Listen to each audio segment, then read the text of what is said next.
Carolina with a business degree with a minor in marketing.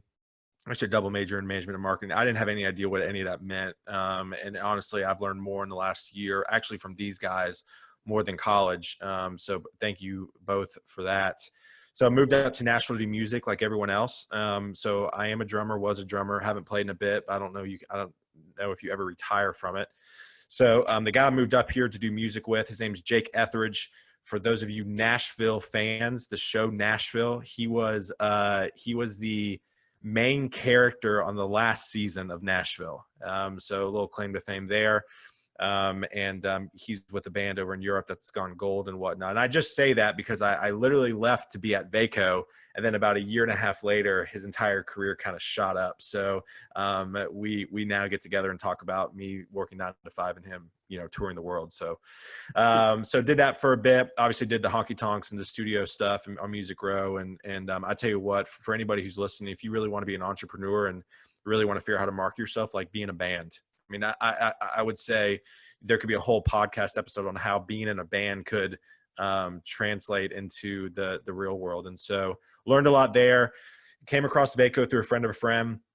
Started our national practice at Vaco. So I've been at Vaco now for 8 going on 9 years. So Dan and I are both dinosaurs. Jake is half a dinosaur at Vaco. And so basically started our national practice. So recruiting, for Fortune 100 clients, high VMS, managed, accounts. So very little contact with the hiring managers, recruiting everything from $12 an hour admin assistant positions to CFO, CTO level placements.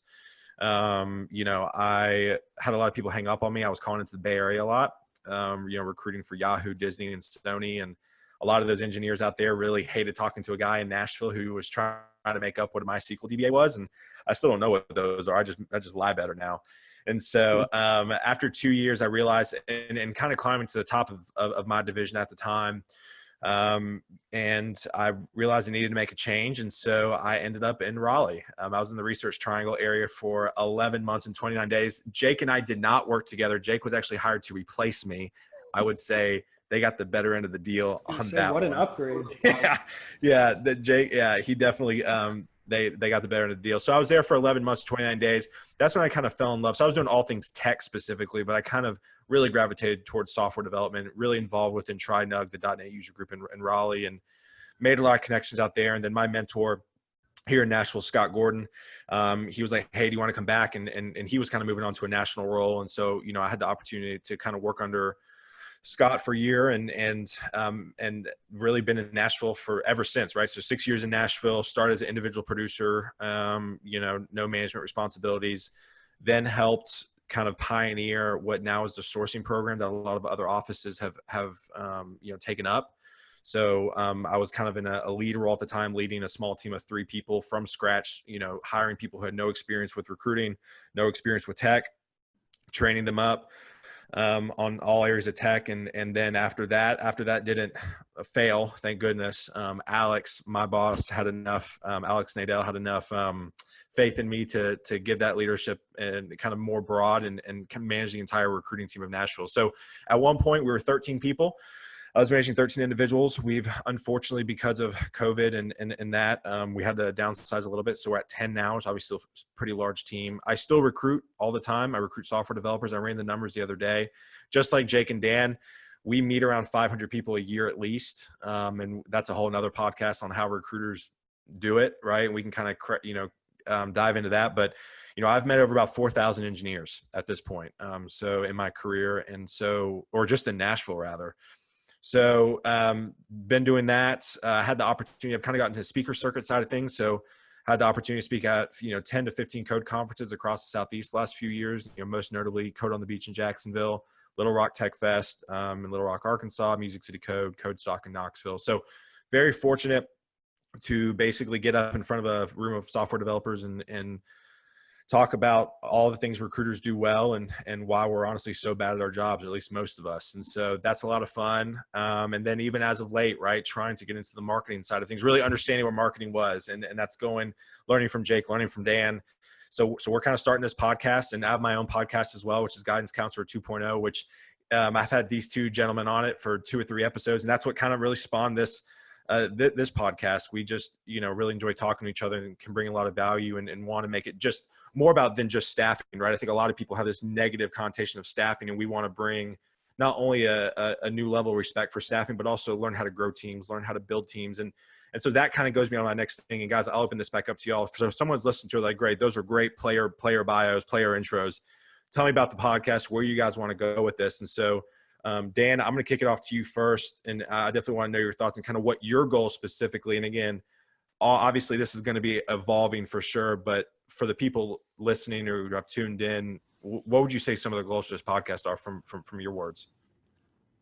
Yeah. So I was lying about this being my first podcast. So I have a Florida Gators podcast. It's very, very specific on what that is, right? It's very successful. Yeah. Extremely successful. We have one narrowed focus. And so when we were talking about this, I think what's going to be great about this and hopefully what we can provide, you, the listener, to each and every week is something to take out of it, right? I mean, we have such a broad, group of things that we can talk about, but I think what it's going to always boil down to is, how do people and how does talent and how does the acquisition of that talent, the development of that talent, the growth of that talent, the rearrangement of that talent, how does that help your business, or how will that, individually affect and improve your career, right? So, I think that we have a bunch of different communities that we're talking to. I think we're talking to business leaders. I think we're talking to companies, as a whole. And then I think we're talking about the individual. And hopefully in each and every episode that we provide, we'll be able to give you in each of those communities something to digest and to take home. We don't want to be everything to everybody, but we want to be able to provide something that's going to help, each of those different communities. So, we're going to talk about how to scale business. We're going to talk about how to do talent acquisition. We're going to talk about personality assessments. We're going to talk about what recruiters and how to work with recruiters and what we do on a daily basis. We're going to talk about how to know if your recruiter is somebody that you want to work with or not, or how do you do how do you bring new vendors in to help you identify talent, or what's the difference between, using a staffing firm versus posting, and what are the pros and cons?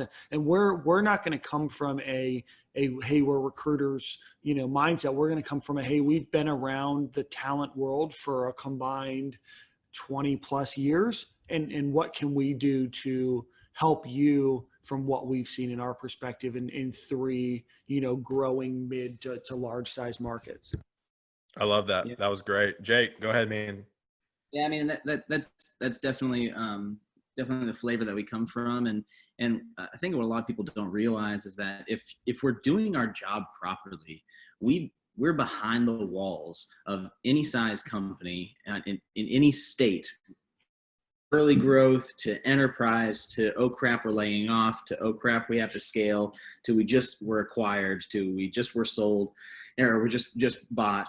And being able to be in the room and have those conversations and listening to those leaders make those tough decisions, and hey, how will this person be the linchpin in that M&A activity there, or how will this person, help us by scaling or leading, all the way down, to the, executive assistant, all the way up to C-suite. It's an interesting take that I'm thankful to have been a part of, because you just don't get to see the inner working. You could work for 50 years, but you're not going to work across 200 companies, in your whole career, or 1,000 companies if I'm recruiting for that long, because you get to have those perspectives so rapidly. And that's what I love about consulting and talent advisory and things like that, is that you learn from so many people. So hopefully what will happen with that is, one, we'll be able to bring on some of those people that we've partnered with for years that are leading these types of companies and these teams that have been successful and innovative. One, so that we can spotlight them and make them, out to be some of the heroes that they have been, and two, so that others can learn from, hey, crap, we did it this way. And when I did it, I thought it was the best freaking idea ever. Turns out it was not, and here's what we should have done, what it could have, should have done, and just trying to be as real as we can, and kind of put you into more seats than you normally would be able to be on your own. Yeah, and yeah, I think that's such an awesome perspective on it, right? Because I think a lot of people, work at 5-6 companies in the career, sometimes one, right? Between us three, we've probably seen the inner workings of hundreds already.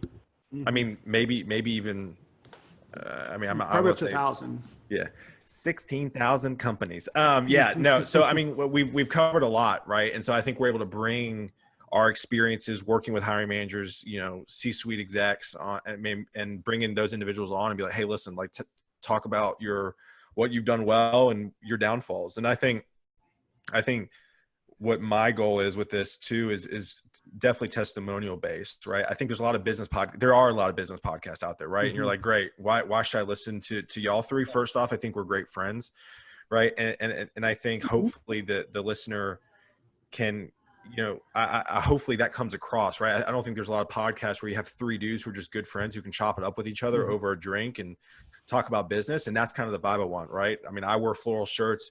You know, Dan has a backwards ball cap and talks Florida Gator football and drinks Chablis, and Jake's just Jake, right? Jake's just Jake. And so, I mean, basically, so what my goal is, right, is to have three guys have a real truthful conversation. And like our title suggests, right, from a unicorn perspective, right, we are really trying to find the individuals who have done things the right way. I'm not saying that necessarily not have failed, right? Honestly, if you fail more, that means you're doing it right. So my goal and our goal with this podcast is to find those unicorns, right? In not only business, but in relationships. And so we can share that with you all. And so you guys can take a little bit away from this conversation. Be like, wow, I learned about a really good Chablis, and I learned a really good business tip. Right. And then I learned a new pomade because Jake's always got immaculate hair. So I would say that's the goal of this podcast. Boys, before we wrap up,